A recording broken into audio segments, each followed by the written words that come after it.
था पंडाल में, लेकिन कथा आप लोग ध्यान से सुनिए।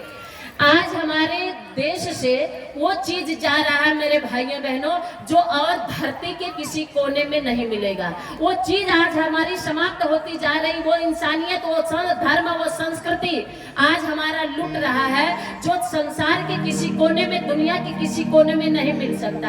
आपकी पेन मेड इन चाइना हो सकती है, जो आपके भारत में है ना, वो कोई देश नहीं दे सकता, दुनिया के किसी कोने में नहीं मिल सकती। वो क्या है? वो है अपने भारत की संस्कृति। और ये संस्कृति जहां से निकलती गई, हम वहां से अपने देश को हाथ धोते चले गए। अपनी संस्कृति कभी अफगानिस्तान तक फैली हुई थी। जिस समय सबसे आखिरी राजा, सबसे अंतिम राजा कौन हुए? धर्मराज युधिष्ठिर। द्वापर के बाद ये कलयुग आया, और 7000 वर्ष पूर्व जब हमारा सबसे पहला, सबसे आखिरी राजा कौन हुए? धर्मराज युधिष्ठिर। और जिस समय वो राजा हुए तो राजसूय यज्ञ करवाया, और राजसूय यज्ञ में उन्होंने निमंत्रण किसको दिया? गांधार नरेश को भी निमंत्रण दिया उन्होंने, चाइना के राजा को भी निमंत्रण दिया उन्होंने। और मेरे भाइयों बहनों, सब लोगों ने, अमेरिका के राजा जो पातालपुरी कही जाती थी उस समय द्वापर में, आज अमेरिका कही जाती है, वहां के राजा को भी निमंत्रण दिया, और स्वेच्छा के साथ, खुशी के साथ सब लोगों ने आकर के वहां राजा युधिष्ठिर को राजपद से सम्मानित किया, विभूषित किया, बड़े प्रेम और सौहार्द के साथ। क्यों? क्योंकि अब ये हमें क्या बताता है? ये बताता है कि जब हमारे राजा युधिष्ठिर को उन्होंने सम्मान दिया है, तो इसका मतलब हमारा भारत वहां तक फैला हुआ था, अफगानिस्तान तक हमारे भारत की जड़ें थी, कश्मीर कभी हमारा था, बांग्लादेश कभी भारत का था, म्यांमार कभी भारत का था, नेपाल कभी भारत का था। आज ये सारे, और तो और लाहौर, जिसे भगवान रामचंद्र जी के बड़े बेटे, भगवान रामचंद्र जी के बड़े बेटे लौ के नाम से लौ की भूमि है, उसे लाहौर कहते हैं।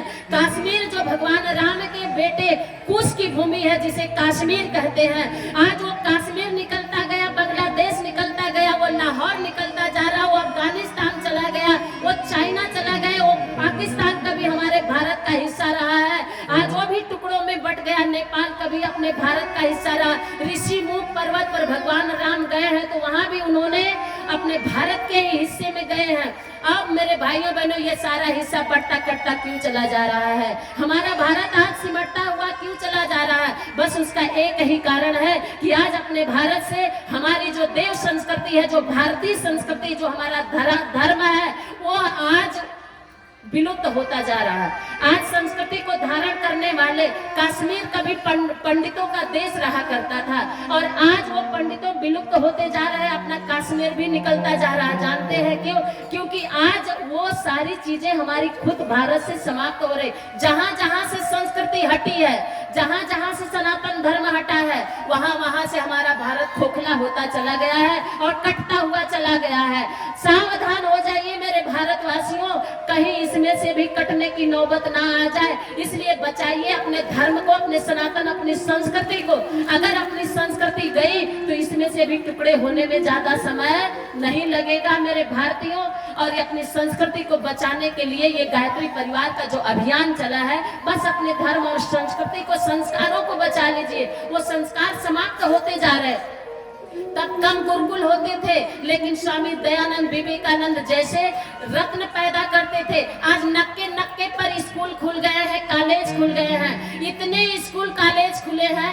अगर इन कॉलेजों में से एक विवेकानंद, एक सुभाष, एक भगत पैदा होता, तो आज अपने भारत की तस्वीर इतनी कुरूप नहीं होती। आज अपने भारत में वो सच करके अपने भारत को वह गौरव प्रदान करते जो खोया हुआ अतीत भारत का राजगुरु, जगत गुरु की गद्दी पर आसीन कर लेते। लेकिन ऐसा नहीं हो रहा। क्यों? क्योंकि हमारी संस्कृति खो रही है, हमारा संस्कार खोता जा रहा है। बच्चों में हम वो संस्कार और वो संस्कृति नहीं भर।